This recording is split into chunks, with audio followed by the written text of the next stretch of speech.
যোৱা দুদিন ধৰি আমি এইদৰে অহৰহ চেষ্টা কৰিছোঁ, আপ্ৰাণ চেষ্টা কৰিছোঁ। যিখিনি ঠাইত মথাউৰি খহিব নালাগিছিলে সেইখিনি ঠাইত আমি প্ৰয়াস কৰিছিলোঁ যাতে পানীখিনি নোসোমায়। কিন্তু তাৰে পিছত দ্বিতীয় দিনীয়া দৃশ্য এয়া দেখা পাইছে যে ঘৰত কিদৰে পানী সোমালে। ইয়াৰ আগতে বাৰে বাৰে প্ৰশাসনক যোগাযোগ কৰাৰ পাছতো কোনো এজন ব্যক্তি আহি পেলাই ইয়াত দেখা নিদিলে। তাৰ কাৰণে আজিৰ এই ৰাস্তাৰ অৱস্থাটোৱে দেখা পাইছে। ৰাস্তাৰ কোনো চিন-চাপ নাই।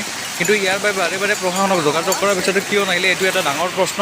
আৰু প্ৰশাসন বুলি কিবা এটা বস্তু আছে নে নাই সেইটো এটা বহুত ডাঙৰ প্ৰশ্ন। আৰু এই পানীখিনিয়ে যে সৰ্থেবাৰী অঞ্চল সকলোখিনিতে প্লাবিত কৰিব, গতিকে সকলো ৰাইজে লগ লাগি পেলাই আচলতে ইয়াৰ এটা বিহিত ব্যৱস্থা ল'ব লাগে। কাৰণ বাৰে বাৰে এই যমৰ যাতনা খাই থকা এই কালাতলী পথাৰকে ধৰি বিভিন্ন অঞ্চলখিনি ৰাইজৰ সচেতন নোহোৱাৰ কাৰণে কিছু ক্ষেত্ৰত এইদৰে আজি এই অৱস্থা হ'ব পাৰে। আৰু বুঢ়াদেয়া নৈৰ পানীয়ে অকল কালাতলী পথাৰেই নহয়, সৰ্থেবাৰীৰ বিভিন্ন অঞ্চল প্লাবিত কৰিছে। আৰু এই যে কাৰেণ্ট নাথাকে আপোনালোকৰ তাত, সৰ্থেবাৰী অঞ্চলত যে কাৰেণ্ট নাথাকে তাৰ মূল সমস্যাটো হৈছে বুঢ়াদেয়া নদী। গতিকে সকলোকে এইটোৱে আহ্বান জনাইছোঁ যে সকলোৱে মাৰ বান্ধি থিয় হওক। প্ৰতিবাদ দুৰ্যোগৰ সময়ত প্ৰশাসন ক'ত হেৰাই থাকে এইটো কথাৰ আচলতে প্ৰশ্নৰ উত্তৰটো সম্পূৰ্ণভাৱে লাগে। চৰকাৰ আৰু প্ৰশাসনৰ দায়িত্ব কি দুৰ্যোগৰ এই কালাতলী গাঁৱৰ এইখিনি ঠাইতে কালি মই প্ৰটেকশ্যন দিয়াৰ কথা বাৰে বাৰে ফোন কৰিছিলোঁ, ভিডিঅ'কো ফোন কৰিছিলোঁ। কাৰণ দায়িত্বহীনৰ কাৰণে আজি এইখিনি অৱস্থা।